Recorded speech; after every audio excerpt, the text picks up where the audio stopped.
This is the voice of the Report of the Week, signing on.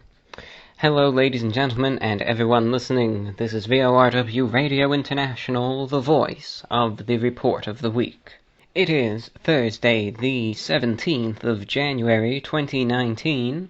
You also may be listening to this broadcast on Friday the 18th, Saturday the 19th, or Sunday the 20th of January 2019. You may be listening to this broadcast online via TuneIn Radio, SoundCloud, or via the international shortwave frequencies of 9955 kHz, 9395, 7780, 7730, 7570, 7440, 6070, 5950, 5850, and 4840 kHz.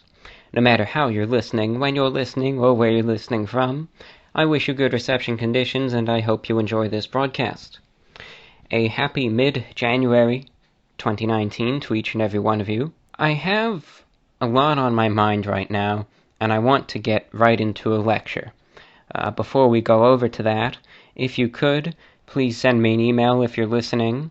It is the only way I know that anyone out there is tuned in. It is almost effortless, and it does so much good to this show. It can be done in under 15 seconds. Please send me an email or reception report, vorwinfo@gmail.com.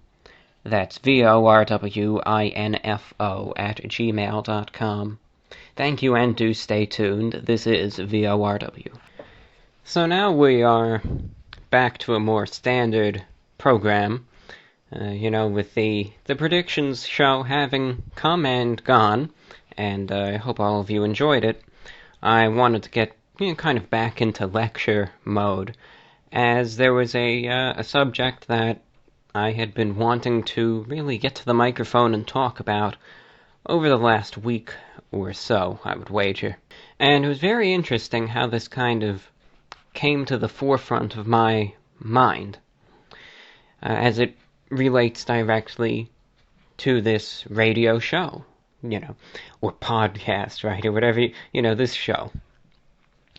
You see, about a week, well, now it's probably been 2 weeks ago, and I always like doing these every several months, I made a survey, and in it, it wasn't too long. Really, I just wanted to try to send it out to maybe a few thousand people, try and get as many responses as I can in regards to this radio show, so I can try and just gauge listener feedback, what people's thoughts are on the programming, how many people listen, what means do they listen via, etc., etc. And, the results are interesting to monitor, because I first sent out a survey in February of 2018, and then I sent out another survey in August of 2018, and now I'm sending one out in January of 2019. And I was very interested in really 3 questions on this survey, and it was sent out digitally. I was interested in the responses of all the info, right? There were 3 questions that I put on this survey. Really, that was the main drive, because I wanted to see what the response was. The first question was for shortwave listeners, and it was, if you tune in via shortwave, have you ever contacted me with a reception report or have offered feedback in any way?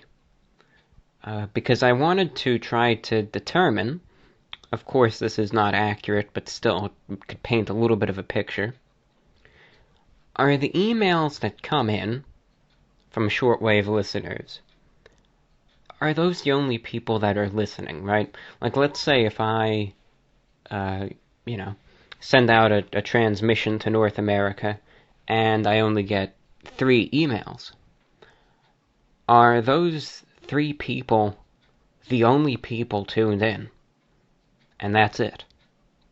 So I wanted to see, alright, what would the response be for that? And it was interesting. About 50% of people who listen on shortwave said they write in. 50% said they don't.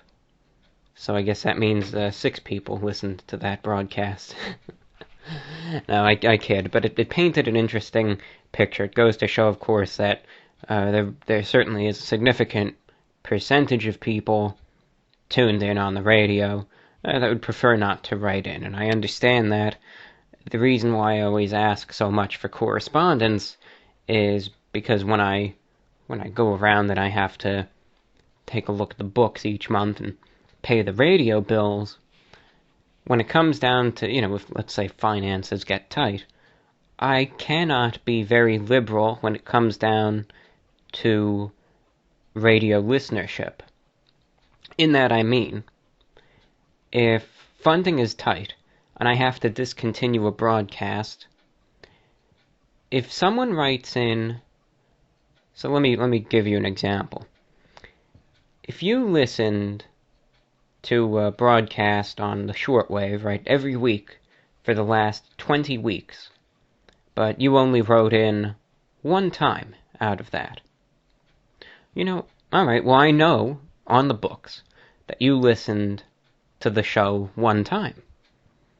I had no clue that you tuned in those 19 other weeks. So as a result, I take one email as, alright, this person listened once, and they never tuned in again. I know that sounds harsh, but when it comes down to the funding, I have to look at the listenership, the rate of correspondence that comes in, and that's why I always advocate it so much, because otherwise, if you've listened to this broadcast for 2 years, but you've only sent in one email, on the books, you've listened once and never again. That's just why when it comes down to funding and listenership, that's just how it has to be perceived for financial reasons. But anyway, that was the first interesting thing.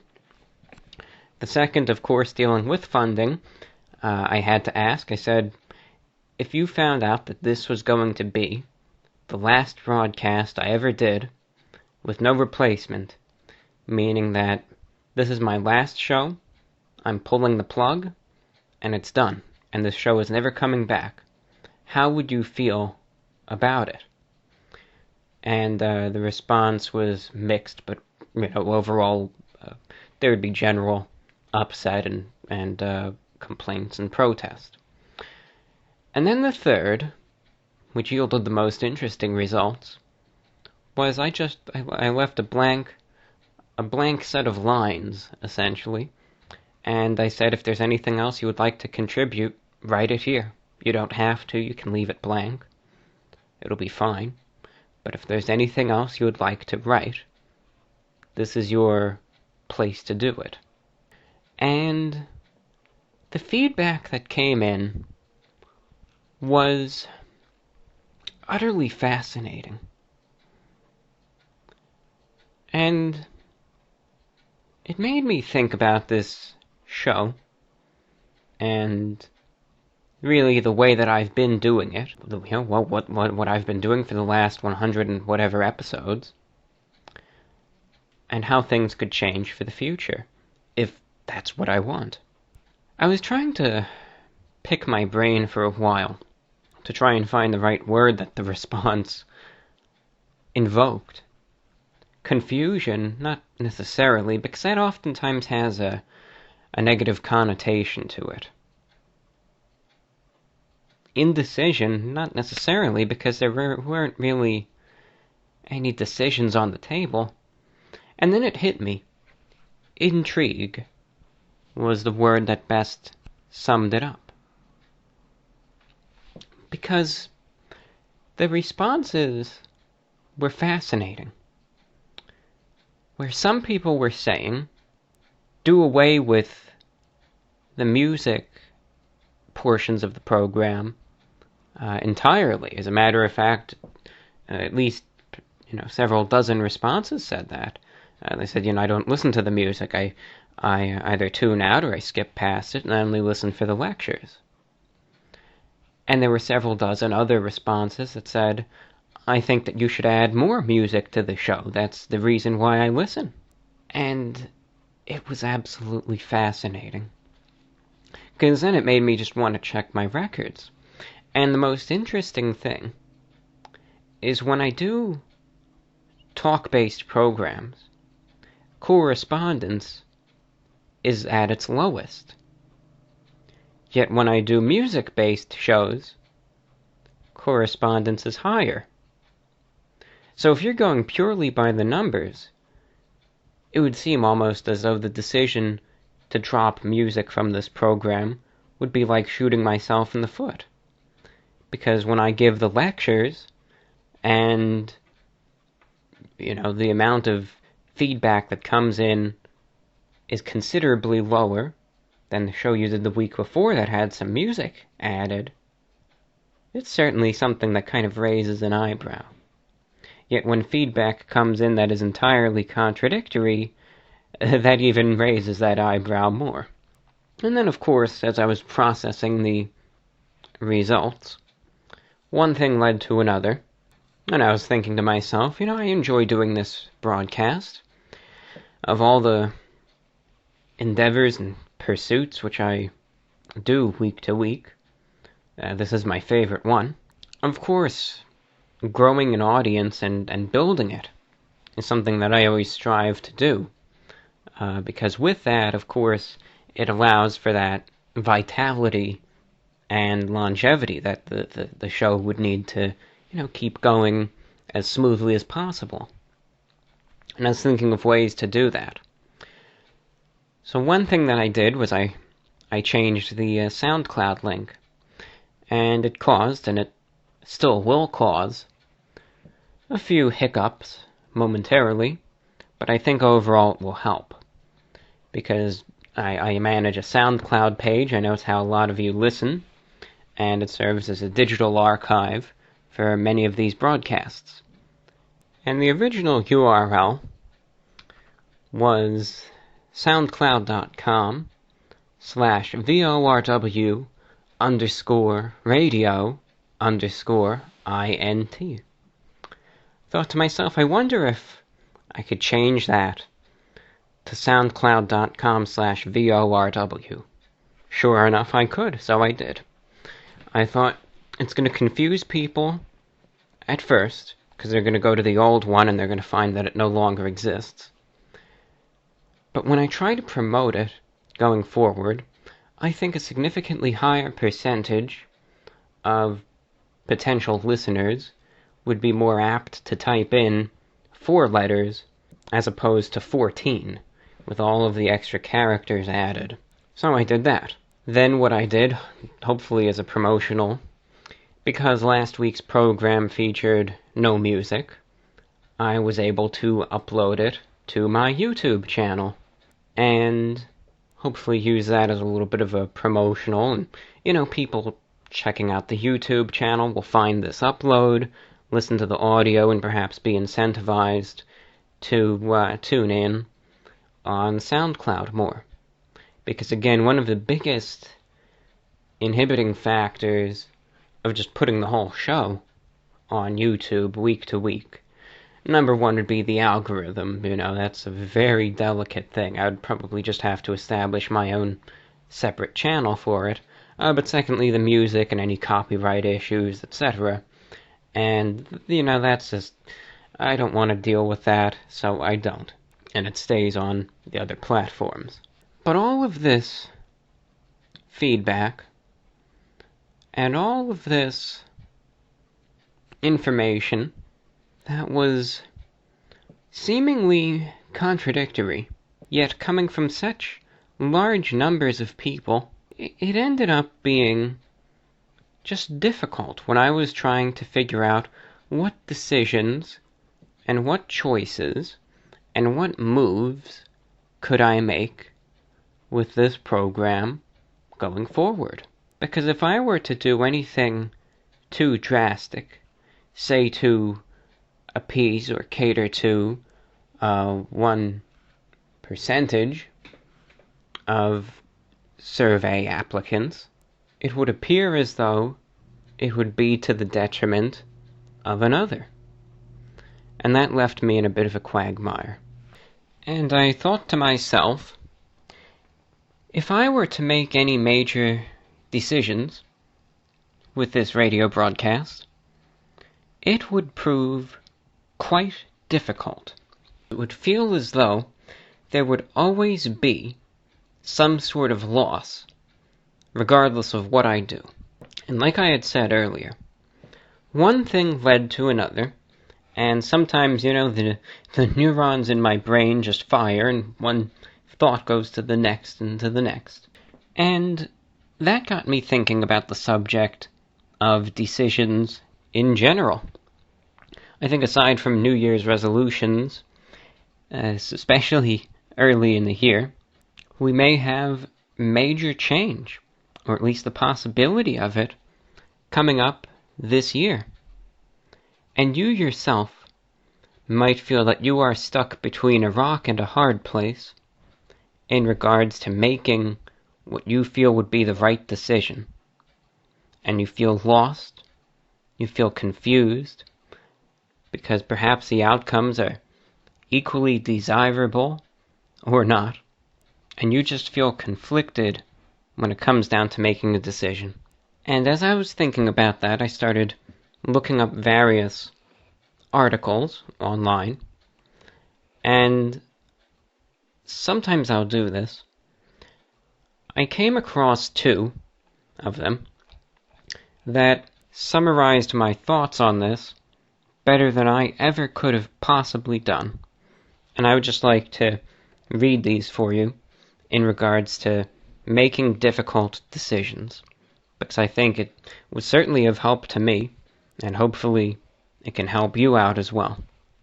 The first was from a website titled themuse.com, and it was written by Nell Wolfhart. The article is titled 4 Steps That'll Help You Cut Through the BS and Make a Hard Decision Faster. And I would like to read 3 of those 4 steps. Step 1. Get clear on what you really want.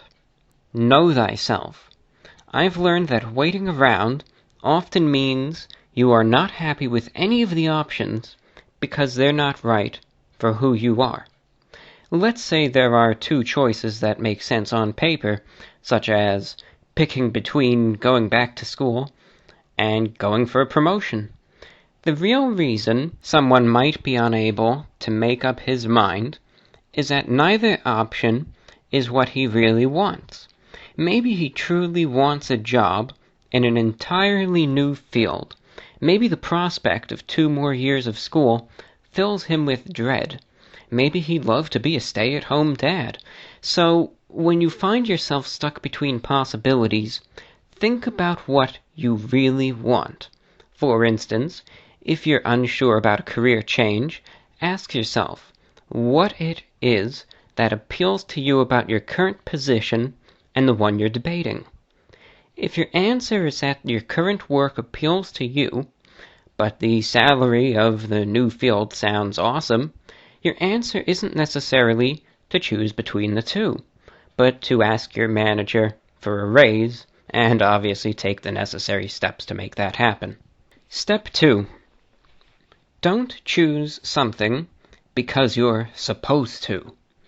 Once you identify what you really want, you'll need to quiet the voices in your head or of skeptical people in your life that tell you that you should want something else. For example, I had a client who was offered a prestigious fellowship in Columbia, which was an opportunity she'd been dying for and when she'd applied. But by the time the acceptance came through, her job at home was revving up, she had a great mentor and was interested in developing her career, and she was feeling excited and happy about her current situation. As a Type A personality used to succeeding, it was ingrained in her to pursue opportunities like the impressive fellowship. Together, we realized that she no longer wanted to go, but she felt bad declining the offer. In the end, she decided to stay, and to make sure she had no regrets. We made a plan for her to really focus on maximizing her current opportunities at her job. So if you're feeling pressured into making a decision that looks good, step back and examine your reasoning. And if you can't come up with a good answer, you know it's not for you. And step 3. Remember that doing something trumps doing nothing. This is 99% of the time true. I have clients who have been paralyzed by their inability to figure out what they want to do for a living. So they work jobs that pay the bills, but aren't doing anything for their career trajectory. So they're so afraid of taking the wrong job that years go by and they're still working in a coffee shop or suffering through the same job they held in college. Now picture an alternative scenario. Imagine where someone takes a job that she's not sure is her dream field, but she builds on it. She advances in the company, leads projects, and develops her resume. 2 years down the line, she decides that career isn't for her, and she'd like to try something else. Now she'll start her job search with quantifiable skills and achievements which she can use to bolster her application for the next job she applies for. Yes, she's worked the same number of years as that person at the coffee shop, but she has new and different skills to show for it.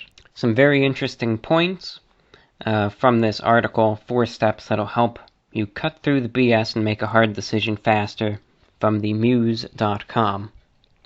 There's another article titled How to Make Difficult Decisions and Live with the Consequences.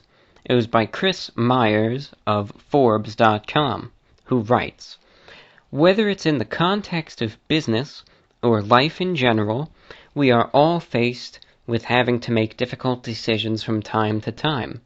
Many of us choose to punt with having to make a tough choice, while others allow their emotions to get the best of them, leading to an irrational response. Difficult decisions can be agonizing, but they don't have to be. I've learned a simple mental algorithm that can provide much-needed clarity to the decision-making process and equip you with the resources to live with the results, no matter what they are. Step 1. Take an inventory of your resources. Decisions, at their core, are just another form of transaction. You're choosing to spend a resource you have, be it your time, capital, or mental energy, on a given outcome. All resources are finite to some degree, including intangibles such as self-control, forgiveness, and grit. As such, it's important to understand just what resources you have at your disposal before making a decision. Whenever faced with a significant decision, I start out by taking an inventory of my resources, both material and intangible. For example, when deciding on our software development roadmap, I must first have a firm grasp of how many developers I have at my disposal and their availability. More importantly, however, I have to possess an understanding of their enthusiasm, skill set, and intellectual curiosity as it relates to the task at hand. Only by knowing what you have at your disposal can you move forward with making a responsible decision. Step 2. Weigh the upside against the downside. As humans, we tend to let our emotions, pride, and desires to cloud our ability and accurately weigh the pros and cons of any given situation. We may take a hard line with a client because we feel we are, quote, right, unquote, despite having very little to gain in such a stance. Alternatively, we may fear so much of a minor failure that we neglect the tremendously positive opportunities in front of us. That's why it's important to remember the adage, don't gamble with something you can't afford to lose.